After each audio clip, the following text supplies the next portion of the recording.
Hi, I'm D, and I've come to share my love of comics with you. In the next couple of days, even weeks, I will be sharing my two top 10 lists, my top 10 favorite comic book superheroes and my top 10 favorite comic book supervillains. Now, why am I doing this?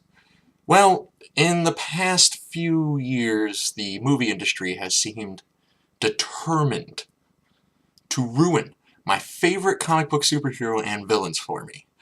Case in point, Man of Steel, Avengers, Dark Knight Rises, Daredevil. First and foremost, I'd like to get my bias out there.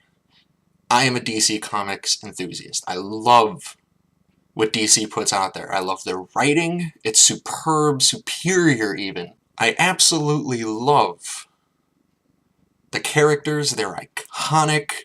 They're developed contrary to popular opinion, and I'm not alone on this. For instance, the Death of Superman comic, still the highest grossing comic of all time. The most popular animations seem to be the ones that come from DC. Not to mention, it seems that Marvel also shares my love of DC Comics as well. They obviously huge fans. Now let me get some honorable mentions out of the way. These are characters who were good, and in fact I was constantly debating whether or not they should be in my list. But the characters that are on my list I thought were just that much better. One of those would be the Question. I love the Question. I love the fact that he's a conspiracy nut who puts all of these random, seemingly unconnected facts together, and then at the end of most of his stories he's vindicated. It turns out that he's right, but not for the reasons that he thought he was. In fact, it turns out he was right for completely wrong reasons, yet it just turns out that was the situation anyway. Next, I would like to mention Spawn. He's so close to coming on this list. But I felt as if he was a little bit one-dimensional. Like, I could predict every line he's going to say, every note he's going to hit. He's sort of supposed to be this anti-hero, but all I really see is a villain with a good cause. And you might say, well, that's the same thing, but no, really not. And next, there's Dr. Manhattan.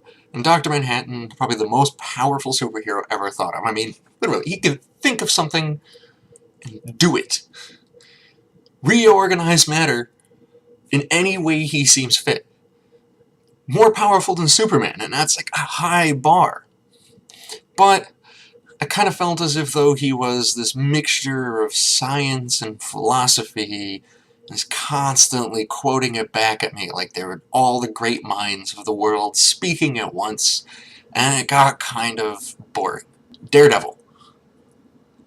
I like Daredevil. I like the concept of using all of your other senses to sort of compensate for this lost sense, and I just want to put this out there right now. That is a superpower the way he does it. Yes, when people, say, lose their sight, a lot of their other senses enhance to compensate, but not to the point of producing sonar pictures in your head. Not to mention, Daredevil's a story I've seen before. I've seen it constantly. It's the blind samurai at work, all over again. Etro. Now, some of you are looking at me like, who is Etro? Well, Etro is not actually a comic book character. That's why he didn't make the list. He is a character that somebody played in one of my comic book superhero tabletop games. Just to give you a little background on his character, he is an autistic kid who was experimented on with alien tech. It sort of reorganized his brain to function normally, yet he still maintained this sort of naivete throughout the entire thing. And the person who played it, I'm not going to name him, but he can name himself in the comments if he wants, did it brilliantly. He just maintained this optimistic outlook in the face of some of the most horrible things you could imagine seeing.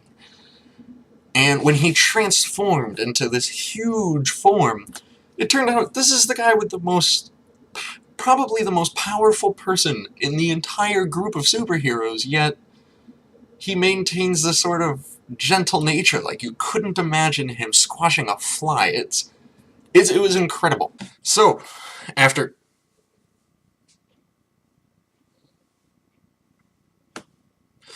So, Even after all that, still understand Marvel has its own characters. In fact, they have some great characters. So I'm not trying to put them down. Anyway, this will be a list of favorites, which means opinion is highly involved. I'm sure your list will be different, just deal with it.